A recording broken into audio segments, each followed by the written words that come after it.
Hello students, welcome back. Now let's go to section 3, Conditional Probability. Here's the definition. The conditional probability of an event A given the event B is defined by this. Can you read it? Let me expand the font so that you can read better. Alright, here you go. I guess you can read it easily, but then again, can you understand it? Well, let me try to explain it. This is a bit difficult, so let me try a non-formulatic method. This part here, given the event B, that part is called a condition.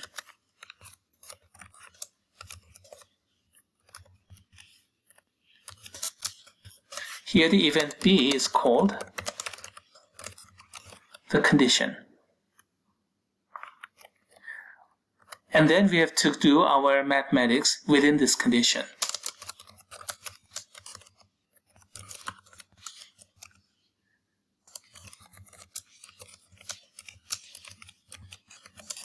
So we have to consider only the outcomes of B, nothing else, because we are under the condition, under this restriction.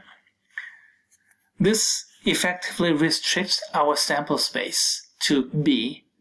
You cannot consider anything outside B, so entire sample space S, that's too big. We do not consider all those, only B.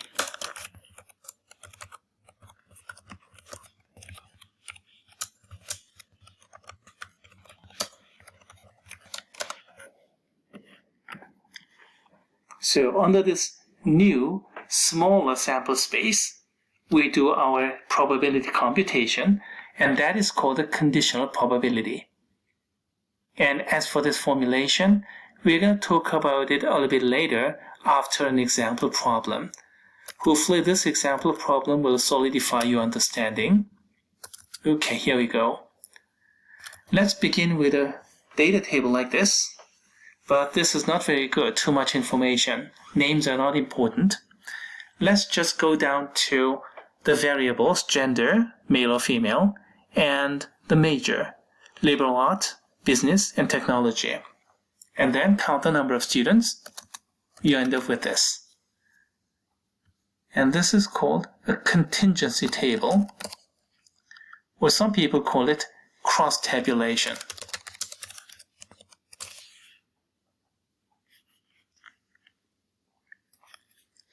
Alright, under this cross-tabulation, let's answer these questions. If one student is selected at random, what is the probability that the selected student is a female student majoring in liberal art? I think this is really easy. So female students majoring in liberal art, what is it? Is that clear to everybody? I'd better expand the font. Too many fractions. Okay, is that clear to everybody? Excuse me, I'd better get back. With bigger font, the table looks ugly. Alright, that's no problem here. 6 out of 30, that's easy, isn't it? 6 female liberal arts students, here my mouse is there. And then 30 students out total. This kind of thing is just the usual probability. The number of elements of an event over number of elements of the entire sample space. The total number of elements. Now, alright. Here's my next question. If the selected student is female, what is the probability that she is majoring in liberal art? This is an example of a conditional probability. The condition is if clause. She is a female student. So we are considering only female students only. So this corresponds to liberal art major, given that it's a female student. Make sense? And then this part here, the right hand side of this vertical bar, corresponds to the condition. And that gives you the new sample space, the restricted sample space, given by this condition. What am I talking about? Let's go back to this contingency table. And then let's concentrate upon female students only. Basically, I don't need any of these. Male students are out of consideration here. So let's consider female students only. And then what do we get? We have a new sample space. Previously, we had 30 students total. Now, only 12 students to consider because we are looking at only female students. Alright? And then how many liberal art majors? There are 6 students. And the total is not 30 anymore, it's 12. You see, I'm just completely ignoring male students because this condition is female. This kind of thing is called a conditional probability. So we have 6 out of 12, not 30. Make sense? So, given condition, we take only the condition part as a new sample space and then do the probability computation only there. That's a conditional probability. Here's another example of conditional probability this time. If the selected student is a liberal art major, this time I'm using blue. So I'm basically throwing away all other majors and just looking at liberal art majors only. So female student, and then given that that student is a liberal art major. So if the selected student is a liberal art major, under that condition, what is the probability that the selected student is female? So here, what's the total number of students? It's 11. See? We don't need any more. We don't need these anymore. No need for these either. We're looking at only the liberal arts students. Here, the total is 11, and then we are interested in 6 female students. Alright? So the answer here is going to be 6/11. That's how you can calculate the contingency. That's how you can calculate the conditional probability out of the contingency table. Appropriate crossing out or overlaying will help, you see. So the key is to recognize the new denominator based upon the condition, and they replace this entire sample space. Previously, just entire sample space of 30, but under this condition, only 12. Now, under that condition, only 11. Now, let's go back to this definition here. We have probability of probability, and that's not the way we calculate it, but they're related. Look at this.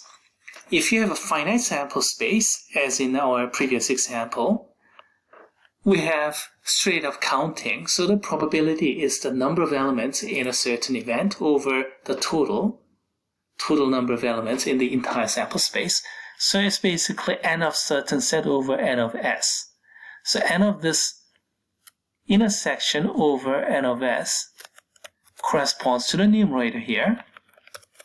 And this n of b corresponds to this, n of b over n of s.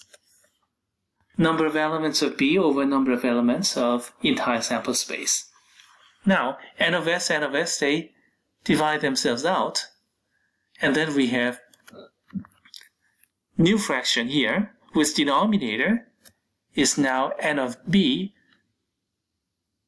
the number of outcomes in the condition. That became the new sample space. Previously n of s, as you see here and there. Now it's n of b.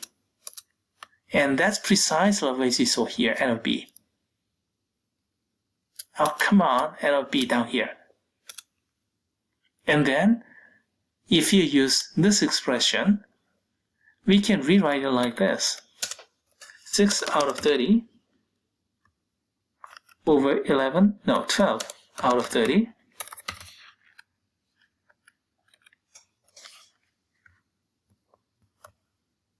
And then that is the probability of female liberal arts majors, which we did in previous problem there, over the probability of the condition, female students, 12 out of 30. Let's go back here. So after crossing those out, we have number of elements within B only. But then again, we can go back and reintroduce N of S to re-express those like this. The probability of the intersection over the probability of the condition. Now, if you have an infinite sample space, then you cannot count anymore, and you'll have to rely upon the measurement. But same idea. Whether M is a length or area or volume, doesn't matter. In any case, the same idea works. That's the essence of the conditional probability. But then again, I don't know whether all this was enough for your understanding, so let me get some more example problems here. Let's see. More example problems. I'm going to sacrifice an homework problem here. Okay, there's a good one. The following data table represents the number of drivers involved in fatal crashes in the United States in 2013 by day of the week and gender. Again, you have a contingency table. You see, you have rows and columns. And columns, we have male and female. Just two possible categories here. But for the rows, I have many, Sunday through Saturday. And we have all these numbers. Now, these are homework problems, so I don't want to use these up. Let's change this a little bit.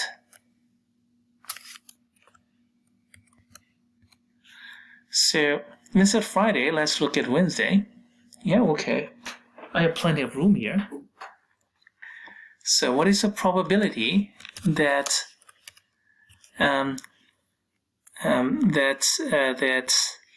if I select one fatal crash at random here, what is the probability it involved male driver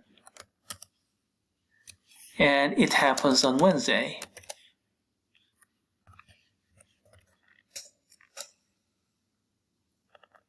Alright, what's the total if I select one crash at random? It's this one, isn't it? 39,900. Alright, and male driver on Wednesday, here 3197.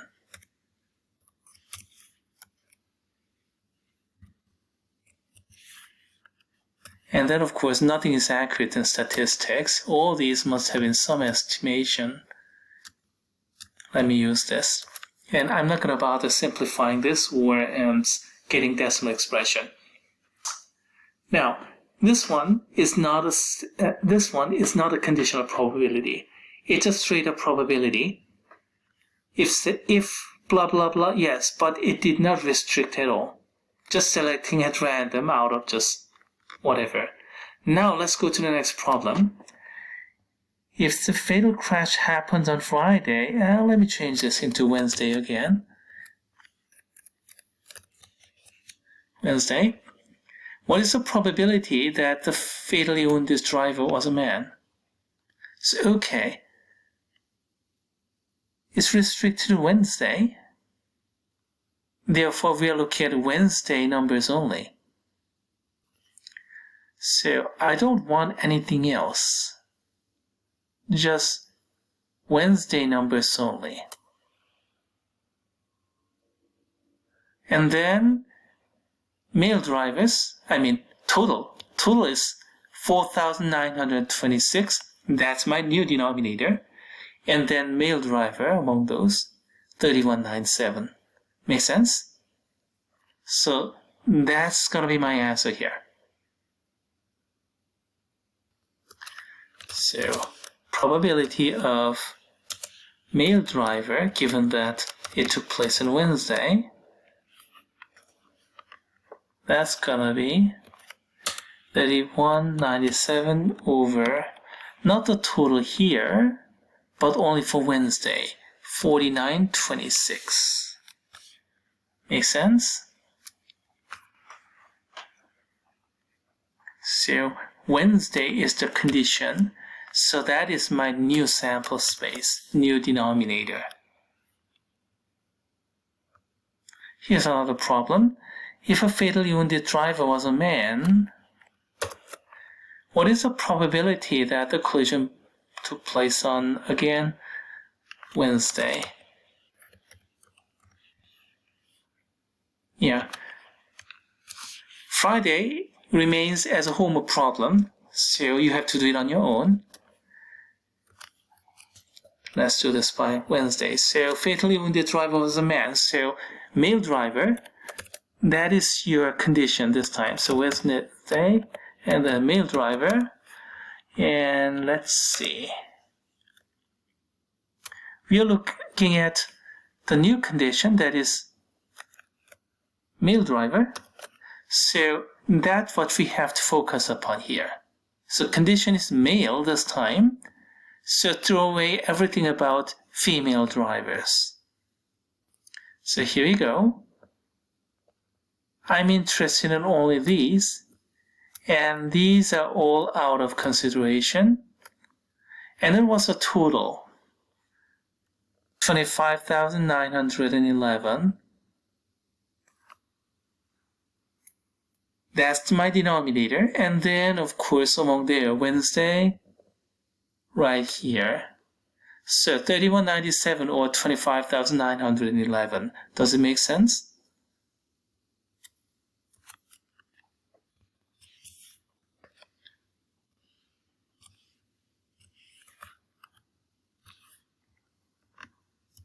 All right.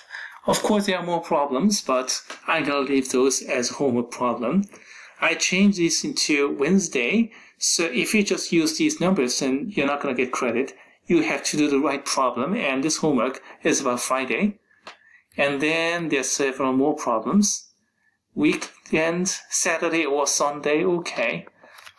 The detail is left to the students. In any case, whenever you have the cross tabulation, you know what to focus upon. What is your condition? And that condition gives you an adjusted, restricted sample space. So new denominator there. Numerator will remain the same because that's the event you're looking for. But you're going to get different denominators based upon your condition.